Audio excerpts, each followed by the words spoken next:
As promised, we've got some analysis on the planned EU propaganda blitz against Eurosceptics in the social media. For that, I'm joined by Nigel Farage from the UK Independence Party to break all this down. Now, thanks so much for taking the time to speak with us. I am so confused by this story. I mean, it frankly sounds a bit like a joke. Some EU officials will be turned into secret agents with a trolling mission on the internet. As a member of the European Parliament, tell us, how realistic is this? Well, I mean, it's serious. I mean, the Bureau of the Parliament, which is the organisation of the European Parliament, which decides how resources are spent, you know, they've decided that they're going to train in-house staff in the run-up to the European elections of 2014 to train those people to go online, to look at Facebook, Twitter, other social media sites, and to correct, that's their word, not mine, to correct any misapprehensions that may exist about the European Union. And I have to say, the fact that it's a parliament that is doing this, that is using taxpayers' money to do this, says a lot about the EU institutions. You know, the whole point about parliaments is that the person that sits in the chair of the parliament, he's the speaker in Westminster, he's the chairman in other parliaments around the world, but he and all the rest of the staff are supposed to be neutral. They're not supposed to take any political position at all. And the fact that the EU Parliament has decided it's going to spend money, time and resources in doing this shows you that, frankly, they're no better than a banana republic. This is the sort of thing Mugabe would do, or someone like that. So I think many people outside will be shocked by it.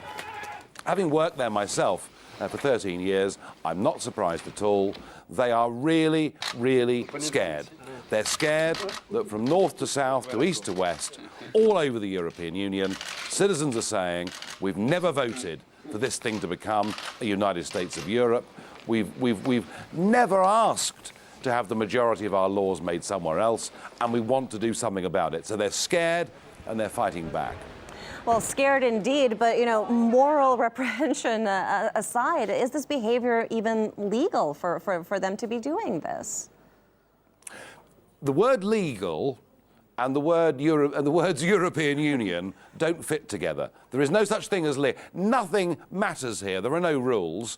Do you know the treaty, the Lisbon Treaty as it became after the electors ditched the European Constitution, the Lisbon Treaty forbade the bailouts of Eurozone countries, and yet 5 Eurozone countries have now received bailouts. There are no rules. What there is here is a fanatical political belief that we have to build a European structure, a European state with its own army, its own police force, its own treasury, and to hell with what the peoples of Europe think.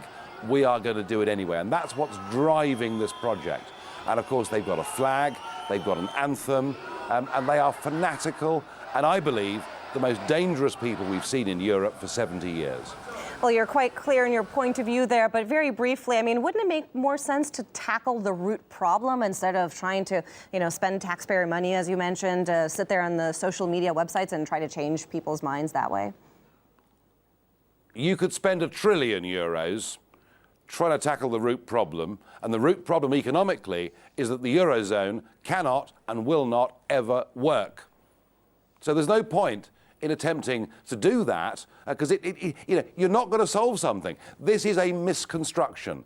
The economics are wrong, the politics are wrong, it isn't going to work, and rather than admit defeat, what they're going to try and do is sully the name of people like me who have called into question their legitimacy. And I think that what's going to happen over the next couple of years is that the war of words that takes place within the European Union is going to get very bitter and very nasty indeed.